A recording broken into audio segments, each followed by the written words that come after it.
Hello नमस्कार। स्वागत है आप सभी का आज के इस वीडियो में। आज के इस वीडियो में हम आप सभी लोगों के लिए लाए हैं क्लास 12 रसायन विज्ञान एनसीईआरटी बेस पे। ये भाग 2 है। भाग फर्स्ट हमारा इससे पहले वीडियो में बन चुका है।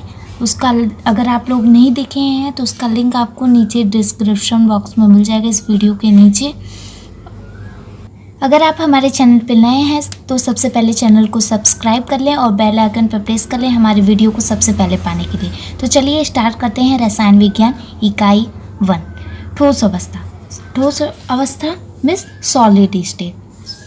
तो इससे पहले वाले में हमने आपको बताया था कि ठोसों का वर्गीकरण 2 भागों में हुआ था। कौन कौन से? ए है घटकों की इकाइयों एवं अंतराकणीय बलों के आधार पर, और बी कणों की व्यवस्था के आधार पर। तो इससे पहले वाले वीडियो में हमने घटकों की इकाइयों एवं अंतराकणीय बलों के आधार पर बता दिया है कितने प्रकार के होते हैं, मीन्स ठोस कितने प्रकार के होते हैं, वो हमने आपको इससे पहले वाले वीडियो में बताया है। अब इस वाले में हम आपको बताएंगे कणों की व्यवस्था के आधार पर। इसमें कितने प्रकार के कणों की व्यवस्थाएं की गई हैं के आधार पर कितने ठोस हैं, कितने ठोस को कितने भागों में बांटा गया है, वो हम आपको बताएंगे। तो चलिए स्टार्ट करते हैं। तो देखिए, कणों की व्यवस्था के आधार पर ठोस 2 प्रकार के होते हैं। कौन कौन से? ए है हमारा क्रिस्टलीय ठोस और बी है अक्रिस्टलीय ठोस। तो चलिए जान लेते हैं क्रिस्टलीय ठोस क्या होता है। तो क्रिस्टलीय ठोस क्या होता है? क्रिस्टलीय ठोसों की एक नियमित आंतरिक संरचना होती है। इसमें इसके घटक कर परमाणु, आयन या अणु तीनों विमाओं में एक नियमित क्रम में व्यवस्थित होते हैं। एक नियमित क्रम में व्यवस्थित होते हैं। इस नियमित त्रिविमीय व्यवस्था को क्रिस्टल जालक कहते हैं। क्रिस्टल के एक भाग में कणों की स्थिति का अवलोकन करके क्रिस्टल के किसी भी भाग में कणों की स्थिति का सही पूर्वानुमान लगा सकते हैं। शर्करा तथा लवण क्रिस्टलीय ठोस हैं। इनका गलनांक निश्चित होता है तथा ये विषमदैशिक होते हैं। और भी हम उदाहरण देख सकते हैं, जैसे हम जान लें कि ग्रेफाइट जैसे विषमदैशिक होते हैं। जैसे में ग्रेफाइड हो गया हमारा, डायमंड हो गया, डायमंड, NaCl, CaF2, बर्फ, ये सब भी जो हैं ये भी क्या है? ये सब भी क्रिस्टलीय ठोस हैं हमारे। ये सब भी क्रिस्टलीय ठोस हैं और इनकी भी एक निश्चित व्यवस्था होती है और ये स्पष्ट पदार्थ होते हैं। ये सब जो ग्रेफाइट, डायमंड, NaCl, CaF2, बर्फ आदि ये सब जो हैं ये सब स्पष्ट पदार्थ होते हैं। और उदाहरण के तौर पे और भी है हमारा, एग्जाम्पल में हमारा है सिल्वर, कॉपर, आयरन, सल्फर, ये फास्फोरस तथा आयोडीन, ये सब मुख्य यौगिक होते हैं। जैसे सोडियम क्लोराइड हो गया हमारा, जैसे sodium chloride, potassium,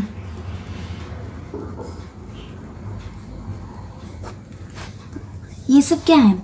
silver, copper, iron, sulphur या फास्फोरस तथा आयोडीन, ये सब क्या होते हैं? ये सब मुख्य यौगिक हैं। जैसे हमने आपको बताया सोडियम क्लोराइड, पोटेशियम नाइट्रेट, ये सब भी ये क्रिस्टलीय ठोस ही हैं और साथ में ये क्या हैं? मुख्य यौगिक भी हैं। और चलिए हम देख लेते हैं इसका फिगर। क्रिस्टलीय ठोस को हम कैसे ज्ञात कर लेते हैं, कैसे बना लेते हैं, इसका एक डिफिनेशन दिया है ना कि क्रिस्टल के एक भाग में कणों की स्थिति का अवलोकन करके क्रिस्टल के किसी भी भाग में कणों की स्थिति का सही पूर्वानुमान लगा सकते हैं। तो कैसे? तो ये देखते हैं, ये फिगर है हमारा, ऐसे है, ये ऐसे ही रहेगा हमारा।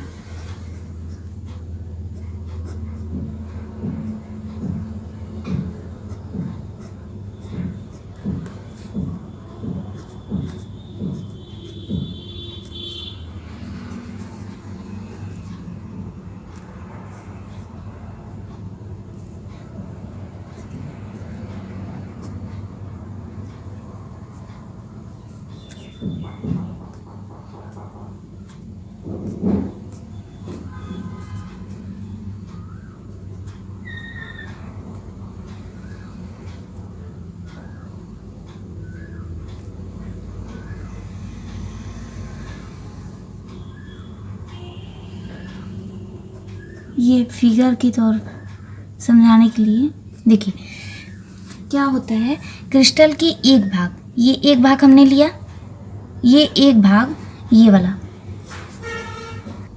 तो देखिए ये वाला भाग लिया, ये यहाँ से यहाँ तक, ये एक भाग है हमारा। तो ये एक भाग जो है, इसकी कणों की स्थिति का अवलोकन हम कर लेंगे, इसके बारे में हम जान लेंगे। तो जब एक पार्ट को जान लेंगे तो इसके बारे में भी जान लेंगे, क्योंकि ये लगभग सब समान ही होते हैं। तो इसका अनुमान भी हम थोड़ा लगभग सही में, लगभग में हम सभी मान एक बराबर ही आएगा हमारा, तो हम ज्ञात कर सकते हैं कि ये क्रिस्टलीय ठोस किस प्रकार हैं और कैसे हैं।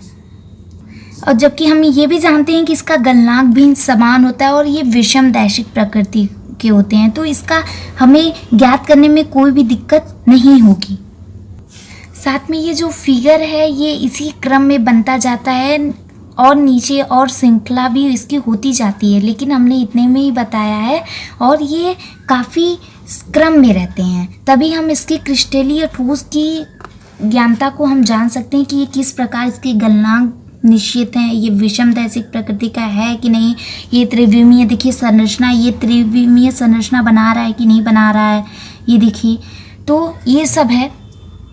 तो चलिए अब जानते हैं अक्रिस्टलीय ठोस क्या होते हैं हमारे। अब हमें जानना है अक्रिस्टलीय ठोस हमारे क्या होते हैं, इसका डिफिनेशन क्या है। तो हमने कणों की व्यवस्था के आधार पर क्रिस्टलीय ठोस बता दिया। अब अक्रिस्टलीय ठोस क्या होता है। अक्रिस्टलीय ठोसों की क्रमिक क्रिस्टलीय व्यवस्था नहीं होती। अक्रिस्टलीय ठोसों में उसके घटक कणों की व्यवस्था अधिक दूरियों तक विद्यमान नहीं होती। उसके घटक कणों की परिसर व्यवस्था छोटी होती है। इसकी कोई निश्चित ज्यामितीय आकृति नहीं होती। ज्यामिति की आपने इससे पहले वाला संरचना जो क्रिस्टलीय ठोस का देखा, तो वो एक क्रम में व्यवस्थित थी और ये क्रम में व्यवस्थित नहीं रहेगी और इसकी ज्यामिति की आकृति भी नहीं रहेगी, जिस प्रकार की ये निश्चित ज्यामिति एक क्रम में व्यवस्थित होकर बनता है। फिर घटक कण अवस्थित होती हैं और इसका कोई निश्चित गलनांक नहीं होता है, इसकी कोई निश्चित गलनांक नहीं होती है, जबकि क्रिस्टलीय ठोस का गलनांक निश्चित था और वो विषम दैशिक प्रकृति के भी थे। चलिए अब एग्जाम्पल के तौर पे हम देख लेते हैं कि कौन कौन से अक्रिस्टलीय ठोस में आते हैं हमारे। मक्खन, रबड़, कांच, प्लास्टिक, बटर, मोम। अमारफस एक पदार्थ है, वो भी इसी अक्रिस्टलीय ठोस में ही आएगा। इसकी कोई, आप लोगों ने देखा होगा, इसकी कोई निश्चित ज्यामिति तो होती नहीं है। मक्खन किसी भी फॉर्म में होता है, लिक्विड फॉर्म में होता है वो। रबड़ का भी आकृति आपने देखा ही है, कांच भी देखा ही है, वो सब विषम दैशिक प्रकृति के होते हैं, अलग अलग उनकी आकृतियाँ होती हैं। तो चलिए अक्रिस्टलीय ठोस का हम फिगर देख लेते हैं, कैसा अक्रिस्टलीय ठोस का फिगर हमारा होता है। अक्रिस्टलीय ठोस की जो फिगर होता है, व्यवस्था होती है, वो निश्चित आकृति की तो होती नहीं है, कुछ इसी प्रकार की होती है, लगभग कुछ इसी प्रकार की। ये रफली टाइप थोड़ा फिगर लग रहा होगा आपको, समझाने के लिए है ये। इस टाइप की देखिए अक्रिस्टलीय ठोस की संरचना हमारी होती है। क्रिस्टलीय ठोस और अक्रिस्टलीय ठोस में अब अंतर जान लेते हैं कि इसमें कौन कौन से अंतर हैं। हमारे डिफिनेशन तो काफ़ी समझ में आ गया होगा, लेकिन अंतर काफ़ी ज़्यादा ज़रूरी होता है जो एक एक लाइन में होता है कॉलम में। हम सोच रहे हैं क्रिस्टलीय और अक्रिस्टलीय ठोस बताने से पहले आपको सबसे पहले क्रिस्टलीय ठोस और क्रिस्टलीय ठोस की संरचनाएं कैसी होती हैं उसके बारे में सबसे पहले हम आपको बता देते हैं। क्रिस्टलीय ठोस और अक्रिस्टलीय संरचनाओं में क्रिस्टल जालक सबसे पहले जान लेते हैं क्या होता है। क्रिस्टल जालक, क्रिस्टल जालक बिंदुओं का वह पुनरावर्ती सम्मिलित पैटर्न जो क्रिस्टल में उसके घटक कणों की व्यवस्था को प्रदर्शित करता है, क्रिस्टल जालक कहलाता है। ठीक है, ये है हमारा क्रिस्टल जालक का डिफिनेशन। अब क्रिस्टल जालक का हम फिगर देख लेते हैं कैसा क्रिस्टल जालक हमारा होता है। ये देखिए एक बॉक्स हमने लिया, साउंड आ रहा होगा, बगल में काम चल रहा है तो हम बगल वालों को तो मना कर नहीं सकते हैं कि हाँ आप अपना बंद कर लीजिए, उन्हें भी दिक्कत होगी। फिर भी हम काफ़ी समझाने की तेज़ साउंड में करेंगे, समझिएगा आप लोग, ज़्यादा डिस्टर्बेंस नहीं होगा, कोशिश करेंगे हम। तो ये देखिए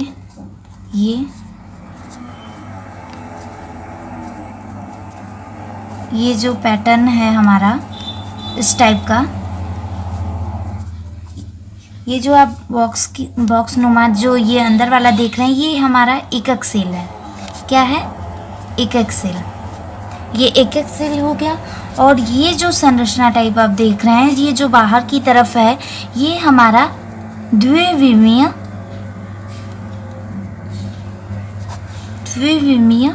क्रिस्टल जालक है। तो देखा आपने, बिंदुओं का वह पुनरावर्ती सम्मिलित पैटर्न जो क्रिस्टल में उसके घटक कणों की व्यवस्था को प्रदर्शित करता है। ये बिंदुओं का पुनरावर्ती पुनः बनाया गया हुआ है पैटर्न, एक सम्मिलित पैटर्न के रूप में। ये बॉक्स को हम कंप्लीट करेंगे तब ना हम जानेंगे कि ये एक सेल है और ये द्विविमीय क्रिस्टल जालक है। अब हमारा आता है क्रिस्टल निकाय। क्रिस्टल निकाय जो होता है वो कि इसके बारे में जानेंगे। इसके अंतर्गत बहुत सारा हम बताएंगे अभी आपको। फलक क्या होता है, रूप क्या होता है, कोड क्या होता है, अंतराफलकीय कोड क्या होता है, अंतराफलकीय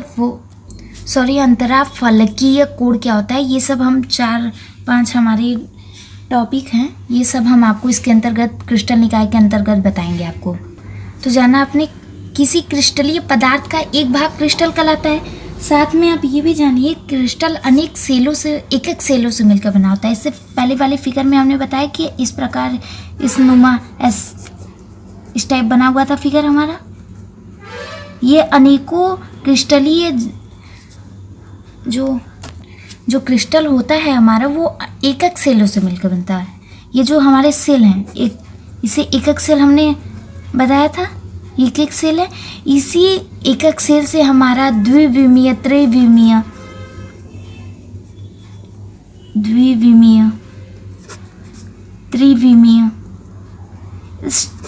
इस नुमा, इस एकक सेल से हमारा क्रिस्टल अनेकों नुमा बन सकता है। अनेकों जैसे द्विविमीय, त्रिविमीय, इस प्रकार से हमारा क्रिस्टल बन सकता है। क्रिस्टल जालक एक बन सकता है हमारा। अब चलिए जानते हैं क्रिस्टल में कितने लक्षण होते हैं, कितने प्रकार के क्रिस्टल होते हैं हमारे। ये क्रिस्टल कितने प्रकार के हो सकते हैं, उसमें कौन कौन से पार्ट्स होते हैं वो जानते हैं। तो सबसे पहले हमारा हम जानते हैं फलक। फलक क्या होता है हमारा?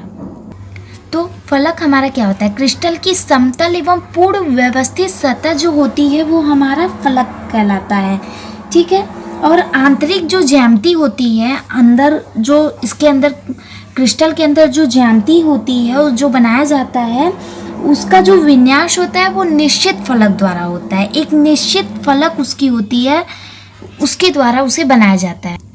तथा क्रिस्टल के जो फलक होते हैं वो समान भी हो सकते हैं तथा असमान भी हो सकते हैं। ये दोनों प्रकार के हो सकते हैं। समान में हमारा आ जाता है, हम समान में देख लेते हैं, जैसे फ्लोरस्पार जो है ये समान होता है। इसकी जो पूर्ण व्यवस्थित सतह हो, जो फलक की क्रिस्टल की समतल जो पूर्ण व्यवस्थित सतह होती है फलक की, वो समान फ्लोरोस्पार में होती है और असमान किस में होती है? हमारी गैलेना में। गैलेना में ये हमारी असमान होती है और फ्लोरोस्पार में समान होती है। तो आपको फलक समझ में आया कि नहीं? क्रिस्टल की जो समतल, ये जो है, ये समतल आप देख रहे हैं, ये पूर्ण व्यवस्थित रूप में है, इसी को फलक कहते हैं। इसी प्रकार हमारा फलक बनता है। फलक में हम बहुत सारे प्रकार, 3 प्रकार होते हैं, 4 प्रकार होते हैं, लेकिन हमें केवल 3 ही प्रकार पढ़ना है, तो हम 3 प्रकारों के बारे में आपको बताएंगे। फलक कैसे कैसे होते हैं और कौन कौन से होते हैं। सॉरी, जो हमने 3-4 प्रकार आपको बताएं वो फलक के द्वारा नहीं बनते। वो फलक, ये जो फलक नुमा है, ये बना हुआ है एकक सेल से बना है। तो एकक सेल के जो हम आपको बताएंगे आगे, वो 3-4 प्रकार के होंगे। अब इसमें हम आगे आते हैं। नेक्स्ट बी, हमारा रूप। रूप क्या? हमारा रूप नहीं, सॉरी, क्रिस्टल का रूप। किस रूप? क्रिस्टल निकाय हम पढ़ रहे हैं, तो उसमें एक फलक हो गया, बी हमारा रूप हो गया। तो रूप के बारे में हम जानते हैं, क्रिस्टल की रूप कैसी होती है। तो जो रूप होता है वो हमारा क्रिस्टल निकाय का रूप, वो किसी क्रिस्टल के संगत सभी फलक एवं निश्चित क्रम में व्यवस्थित होकर रूप का निर्माण करते हैं। तो रूप, इससे क्या समझ में आ रहा है? ये फिगर एक प्रकार का जो बनाता है, यही एक रूप दर्शाता है कि क्रिस्टल किस प्रकार के होते हैं। फलक तो हमने बताया कि क्या होते हैं फलक, साथ में ये रूप जो बोला है, तो रूप किस प्रकार बन रहा है? ये क्रिस्टल के संगत सभी फलक एवं निश्चित क्रम में। तो ये जो फलक है हमारे, इसी से मिलकर बना है, तो ये एक रूपनुमा बस फिगर दर्शा रहा है। इसी को रूप या फॉर्म कहते हैं। ठीक है, ये रूप या फॉर्म नुमा हो गया हमारा। ये छोटे छोटे हमारे डिफिनेशन है, इसे याद रखना होगा क्या होता है, ये जानकारी के लिए। आप एग्जाम में भी लिखेंगे तो भी काफ़ी अच्छा है। तो चलिए अब हम आते हैं कोर पे। कोर क्या होता है हमारा, ये जान लेते हैं। तो जो कोर है क्रिस्टल निकाय का, वो क्या कहता है? यह 2 निकटवर्ती फलकों के प्रतिच्छेद का स्थान है। देखिए, ये हमारे एकक सेल हैं, इसमें जो 2 निकटवर्ती हैं, ये और ये दोनों में जो प्रतिच्छेद, जो काटने वाली जो है बिंदु या रेखा जिसे कह सकते हैं, इसी को हम कोर कहते हैं। यहाँ अल्फा बीटा, ये यही कोर है हमारा। सॉरी, ये तो हमने अंतराफल की बता, जो क्या बोला, कोर, यह 2 निकटवर्ती फलकों के प्रतिच्छेद, ये एक दूसरे को जो काटती है रेखा, इसी को कोर कहते हैं। नेक्स्ट हमारा आता है अंतरा फलकीय कोण। चलिए जान लेते हैं अंतरा फलकीय कोण हमारे क्या होते हैं। तो अंतरा फलकीय कोण क्या होता है हमारा, क्रिस्टल में अंतरा फलकीय कोण क्रिस्टल निकाय का डी है हमारा अंतरा फलकीय कोण। इसका क्या कह रहा है कि क्रिस्टल में उपस्थित आपस में जुड़े किन्हीं 2 समतलीय फलकों के मध्य उपस्थित कोण को अंतरा फलकीय कोण कहते हैं। ये जो हमारे इस टाइप के नहीं, देखिए जो क्रिस्टल निकाय होते हैं वो अक्सर इस टाइप के फिगर ही इसमें आप देखेंगे। ये है हमारा क्रिस्टल, तो इसमें क्या बोल रहा है, क्रिस्टल में उपस्थित आपस में जुड़े किन्हीं 2 समतलीय फलक, समतल फलक, एक ये फलक और एक ये फलक, ये 2 समतल आपस में जुड़े हुए हैं। ये देखिए, ये जो है 2 समतलीय फलकों के मध्य उपस्थित कोण, यहाँ एक कोण बनेगा, यही हमारा अंतरा फलकीय कोण कहलाता है। इसी को हम अल्फा से डिनोट करते हैं। अब हम जानते हैं एकक सेल या एकक कोष्ठिका। एकक सेल हम आपको इससे पहले एकक सेल के बारे में यहाँ बताया है, लेकिन अब फिगर के तौर पे नॉर्मली इसको लेके या द्विविमीय या त्रिविमीय संरचनाएं या एकक सेल किस प्रकार के होते हैं ये जान लेते हैं कि कैसे होते हैं। तो हेडिंग हमारा क्या है, एकक सेल या एकक कोष्ठिका। इसका डिफिनेशन क्या कहता है, कहता है कि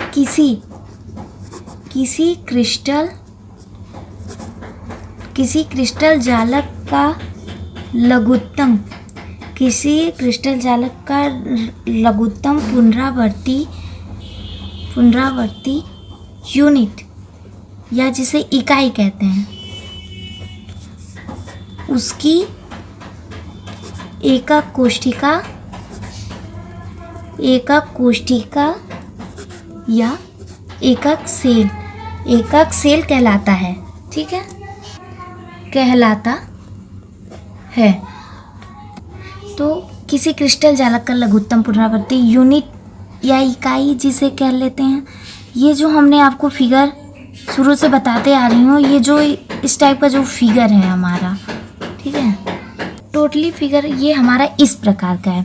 तो इसमें क्या कह रहा है कि इसको हमने आपको बताया था कि ये एकक सेल है, तो ठीक है, ये तो एकक सेल है ही। अब हम जानते, अब जो द्विविमीय एकक सेल है वो कैसा है? द्विविमीय, ये इस टाइप का द्विविमीय एकक सेल कहलाएगा। ये वाली जो संरचना है अलग से हम लेंगे, जो ये हो गई। और त्रिविमीय एकक सेल किस प्रकार का हमारा होता है? देखिए, त्रिविमीय एकक सेल हमारे इस टाइप के होते हैं। ये जो संरचना होती है इसे हम त्रिविमीय एकक सेल कहते हैं। अगर हमें इस फिगर में ये जो त्रिविमीय क्रिस्टल जालक इसे कहेंगे, इस संरचना को हम त्रिविमीय क्रिस्टल जालक, इस संरचना में अगर हमें एकक सेल को ढूंढना है तो क्या हो जाएगा हमारा एकक सेल? इस पूरे त्रिविमीय संरचना में हमारा ये वाला जो पार्ट है, टोटल इतना जो पार्ट है, ये हमारा एकक सेल के अंतर्गत आएगा। ये हमारा एकक सेल कहलाएगा। टोटल इतना ये था हमारा एकक सेल या एकक कोष्ठिका के अंतर्गत। ये हमने बताया आपको फिगर के साथ, ये द्विविमीय एकक सेल, त्रिविमीय एकक सेल और एकक सेल के बारे में। ये सब सारा जो हमारा अंतरा, फलकीय कोण, कोर, रूप, फलक, ये सब जो था हमारा, ये क्रिस्टल निकाय के अंतर्गत था। तो ये था आज का हमारा वीडियो। अगर आपको वीडियो पसंद आए तो लाइक, शेयर, कमेंट ज़रूर करें। और अगर आप हमारे टेलीग्राम ग्रुप से नहीं जुड़े हैं तो टेलीग्राम ग्रुप से जुड़ जाएं। अगर आप हमारे व्हाट्सएप ग्रुप से नहीं जुड़े हैं तो हमारे व्हाट्सएप ग्रुप से भी आप जुड़ जाएं। और ये था हमारा भाग 2। अब भाग 3 हमारा नेक्स्ट वीडियो रहेगा। उसमें हम आपको अक्रिस्टलीय निकाय और क्रिस्टल निकाय में अंतर, समदैशिक प्रकृति क्या होती है, विषमदैशिक प्रकृति क्या होती है, साथ में बहुत सारे फार्मूला और फिगर हम आपको बताएंगे। तो तब तक के लिए धन्यवाद।